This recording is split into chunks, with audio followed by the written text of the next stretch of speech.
파트 3. 남독. 다양하게 읽다.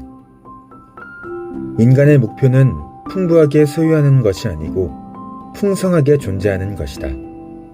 법정. 남독은 특정 주제나 장르에 얽매이지 않고 다양하게 책을 읽는 것을 말한다. 그리고 남독은 우리에게 세 가지 변화를 준다. 남독을 하게 되면 당신은 까칠해지고 비판적 사고, 엉뚱해지며 창의적 인간, 겸손해질 세계 확장 것이다. 챕터 1. 비판적 사고. 남독으로 까칠해지기. 교육이란 당신이 학교에서 배운 것을 다 잊고 남은 그 무엇이다. 아인슈타인. 서울대에서는 누가 A+를 받는가? 만약 내 의견이 교수님과 다른데 내가 생각하기에는 내 의견이 더 맞는 것 같다. 그런데 그것을 시험이나 과제에 쓰면 A+를 받을 수 있을지 확신이 없다. 이런 경우에 어떻게 하는가? 이 질문을 받은 46명의 학생 중 41명은 자신의 의견을 포기한다고 말했다.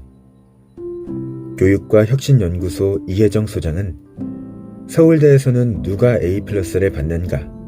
에서 서울대생들에게 이 질문을 던진 후 대답을 듣고 충격을 받았다고 한다. 왜냐하면 자신의 의견을 포기한다고 대답한 41명의 학생은 서울대에서도 최우등 학생이었기 때문이다. 이혜정 소장은 우리나라 최고의 대학인 서울대의 최우등생들은 어떻게 공부하는지를 연구했다. 2, 3학년의 최우등생 중 150명 중 자발적으로 응한 46명의 학생들을 심층 인터뷰했으며 1213명의 일반 학생들을 설문조사하여 최우등생과 일반 학생들을 비교했다. 서울대는 시대의 리더를 키우기 위해 학생들로 하여금 비판적 사고와 창의적 사고를 함양시키는 것을 목표로 하고 있을 것이다. 우리는 전 과목에서 A+를 받는 최우등 학생은 비판적 사고와 창의적 사고 역시 최고 수준에 있을 것이라고 추론하지만 이혜정 교수의 연구 결과 전혀 그렇지 않다는 사실이 드러났다. 연구는 학생들에게 수용적 사고, 비판적 사고, 창의적 사고 이렇게 세 가지 사고력에 대한 의견을 묻는 것이었다.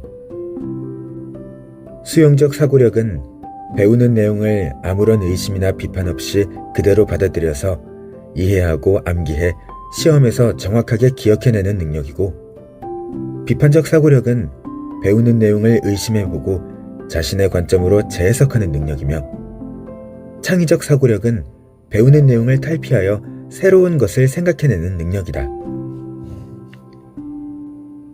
서울대 학부생들을 조사한 결과 자신의 비판적 사고가 수용적 사고보다 낮다고 응답한 학생은 64.2%였고 창의적 사고가 비판적 사고보다 더 낮다고 응답한 학생은 무려 69.9%나 되었다. 그런데 조사 데이터는 한 가지 특이한 현상을 보이고 있었다. 학점이 높은 학생일수록 전공과 무관하게 일관되게 비판적 사고력과 창의적 사고력이 수용적 사고력보다 낮다고 응답한 비율이 더 높았다.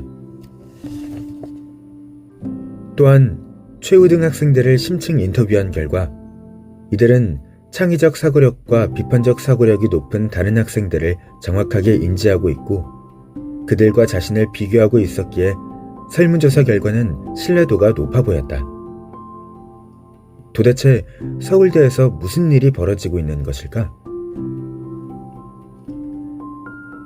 사람들은 일반적으로 더 생산적인 공부를 하기 위해 노트 정리를 한다. 하지만 서울대 최우등 학생들의 노트 필기 방식은 특별했다. 최우등생 중 87%는 교수의 말 그대로를 받아 적었다. 이후 노트를 더 구조화하고 체계화하지만 핵심은 교수가 언급한 내용 이외의 것을 절대 벗어나지 않으려고 노력했다는 사실이다. 왜냐하면 그렇게 할 때 최고의 점수를 받았기 때문이다. 반면 미국 미시간 대학의 학생들은 자신의 비판적 사고력이나 창의력 사고력이 수용적 사고력보다 낮다고 응답한 비율이 약 40%밖에 되지 않았다. 더 주목할 것은 이들은 학년이 올라갈수록 수용적 사고력보다는 비판적 사고력과 창의적 사고력이 더 높다고 응답한 비율이 점점 높아졌다는 사실이다. 또한 교수의 말을 그대로 받아 적는 학생들도 많지 않았을 뿐 아니라 노트 필기 방식과 학점에는 상관관계가 전혀 없었다. 이혜정 교수는 이렇게 결론을 내린다. 서울대 학생들은 교수의 가르침에 이의를 제기하거나 토를 달거나 하지 않고 최대한 그대로 흡수하려고 하는 반면 미시간대 학생들은 교수와 다른 생각을 하거나 교수를 뛰어넘으려는 노력을 많이 한다. 이는 서울대 학생들의 잘못이 아니다.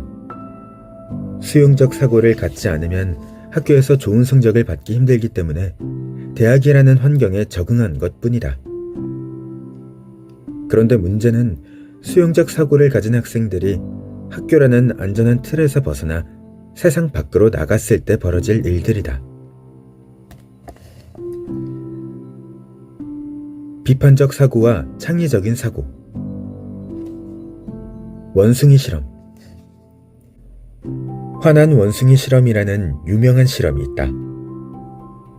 동물원 우리 한가운데에 바나나 한 꾸러미를 걸어둔 장대를 세우고 이틀이나 굶어 화가 난 원숭이 4마리를 우리 안으로 집어넣었다.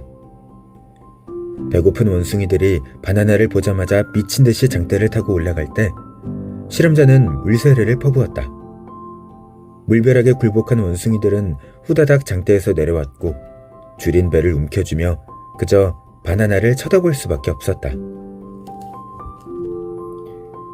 다음날 실험자들은 원숭이 4마리 중 2마리를 우리에서 빼고 다시 이틀간 굶어 화가 난 원숭이 2마리를 투입했다. 신입 원숭이들은 장대 위 바나나를 보자마자 미친 듯이 장대를 타고 올라가려 했지만 기존에 있던 원숭이들이 그들을 강제적으로 끄집어내렸다. 이렇게 해서 원숭이 4마리는 모두 물벼락을 면하게 된다. 셋째 날, 첫날부터 있었던 원숭이 2마리를 우리에서 빼고 다시 이틀 굶은 새로운 원숭이 2마리를 우리에 넣었다. 당연히 신참들은 바나나를 보자마자 눈이 뒤집혀 돌진했지만 기존에 있던 원숭이 2마리는 필사적으로 신참들을 막았다. 여기서 주목해야 할 것은 셋째 날의 기존 원숭이는 실제 실험자가 물벼락을 내려 바나나를 못 먹게 하는 것을 직접 보거나 경험하지 않았다는 사실이다. 이 원숭이들은 물벼락에 대해서는 몰랐는데도 신참들이 바나나를 먹지 못하도록 막았던 것이다. 그런데 실험자는 사실 셋째 날부터는 물호스를 준비하지 않았다. 만약 원숭이들이 바나나를 먹으려고 노력했다면 마땅히 얻을 수 있었을 것이다. 하지만 이제는 물벼락을 맞을 위험이 없음에도 불구하고 어느 원숭이도 손만 뻗으면 얻을 수 있는 맛있는 바나나에 접근하지 못했다. 우리에 사는 원숭이들 세계에 관습이 된 것이다. 둘째 날에는 이것이 물을 피하는 좋은 관습이었지만 셋째 날이 되자 이 관습은 나쁜 관습이 되었다. 만약 새롭게 들어오는 모든 원숭이가 이처럼 수용적 사고에 매몰된 원숭이라면 어떤 일이 벌어질까? 이 나쁜 관습은 영원히 이어질 것이다. 이런 나쁜 관습을 타파하기 위해서는 기존 지식에 의심을 품어야 한다. 우리의 오래 있었던 원숭이의 말이라 할지라도 그 권위에 굴복하지 않고 틀릴 수 있음을 생각해야 한다.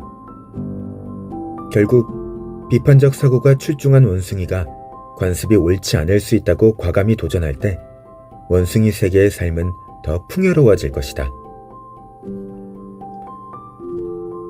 인간이라고 해서 다를까? 시대를 지배하는 관습은 오래되었다는 역사성에 의해 많은 사람들에게 지지받으며 공동체를 지배하는 지식은 권력자에 의해 주장된다는 점에서 권위를 지니기에 수용적 사고는 매우 안전하다. 반면 비판적 사고는 대중의 견해를 거스르고 권위에 맞서야 하므로 위험하다. 그래서 비판적 사고로 인한 과감한 시도는 자신의 위치를 잃게 할 수도 있다. 하지만 인류 역사를 보면 비판적 사고 없는 발전은 없었다. 지구가 온 우주의 중심이라는 프톨레마이오스의 천동설은 지구가 태양 주위를 돈다는 코페르니쿠스의 지동설이 나오기 전까지 1000년 동안이나 유럽의 천문학을 지배했다. 오래 걸렸지만 누군가 의심하고 비판했고 해답을 내놓았기에 진실에 더 가까이 갈 수 있었다. 아인슈타인은 뉴턴의 역학에 대해 의구심을 품었기에 상대성 이론을 탄생시킬 수 있었으며 양자역학은 아인슈타인이라는 거정의 끈질긴 공격에도 굴하지 않았기에 견고히 살아남아 전자공학 등을 통해 인류를 그 어느 시대보다도 더 풍요롭게 하고 있다. 파일럿 실험. 원숭이를 살펴보았으니 이번에는 파일럿의 실험을 보자. 2차 세계대전 당시 과학자들은 미국 공군의 의뢰로 파일럿들이 위기 상황을 현명하게 대처할 수 있는 자질을 측정하는 심리 테스트를 개발했다. 테스트 질문에는 적지 깊숙한 곳에 추락한다면 수단과 방법을 가리지 않고 어떻게 탈출하여 아군 진영으로 복귀하겠는가? 라는 질문 등이 포함되어 있었다. 과학자들은 이 테스트를 통해 수렴성 지능과 발산성 지능을 측정했다. 수렴성 지능은 하나의 사고에 집중하는 능력인데 확고한 기존 매뉴얼이 있다면 수렴성 지능이 높은 군인들이 매뉴얼을 제대로 수행할 가능성이 높다. 발산성 지능은 다양한 요인을 고려하여 좀 더 복잡한 사고를 펼치는 능력이다. 테스트 결과 발산성 지능이 뛰어난 파일럿들이 높은 점수를 기록했는데 이들은 변칙적인 사고와 상상력을 동원해 적진에서 탈출하는 방법을 다양하게 생각해냈다. 수렴성 지능과 발산성 지능은 서울대 연구에서 나온 수용적 사고력과 창의적 사고력으로 비교될 수 있다. 수렴적 사고는 위기가 없으며 일상적이고 반복적인 세계에서는 유용할지 모르지만 예기치 못한 위기가 닥쳐오고 변칙적인 상황이 되면 오히려 역효과를 낼 수 있다. 새로운 상황에서는 새로운 생각, 곧 창의적인 생각이 필요하며 실제로 급변하는 세상에서 최고의 부가가치를 내고 있는 것들은 모두 창의적 사고의 부산물을 통해서이다. 나는 서울대 관련 연구를 보면서 학생들의 비판적 사고력과 창의적 사고력이 수용적 사고력에 비해 상대적으로 결여되어 있다는 점이 매우 우려스러웠다. 이들이 아마도 우리나라를 이끌 리더의 자리에 설 가능성이 크기 때문이다. 수렴적 사고만으로는 진정한 변화와 혁신은 있을 수 없다.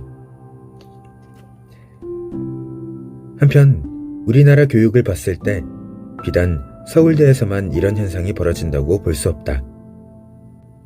발달 심리학자 장 피아제는 교육의 주요 목표는 다른 세대가 했던 것을 그대로 반복할 수 있는 인간을 만드는 것이 아니라 새로운 것을 할 수 있는 인간을 창조하는 것이어야 한다. 라고 했다. 하지만 우리는 선생님이, 교과서가, 시험 출제위원이 말하는 지식을 비판하고 더 나아가 새로운 생각을 하는 교육을 거의 받지 못하고 있다. 그렇다면 어떻게 비판적 사고와 창의적인 사고를 함양할 수 있을까? 먼저 교육이 바뀌어야겠지만 한 개인의 힘만으론 대한민국 교육을 바꿀 수 있는 권한도 없고 능력도 없다. 그렇다면 어떻게 해야 할까? 나는 그것이 독서를 통해 가능하다고 생각한다. 다독에는 두 가지가 있다. 하나는 특정 주제나 분야의 책을 많이 읽는 개독이고, 다른 하나는 우리가 앞으로 살펴볼 남독이다. 남독은 특정 주제나 장르에 얽매이지 않고 다양하게 책을 읽는 것을 말한다. 그리고 남독은 우리에게 세 가지 변화를 준다. 남독을 하게 되면 당신은 까칠해지고 비판적 사고, 엉뚱해지며 창의적 인간, 겸손해질 세계의 확장 것이다. 먼저 남독을 통해 내가 어떻게 까칠해졌는지 알려주겠다.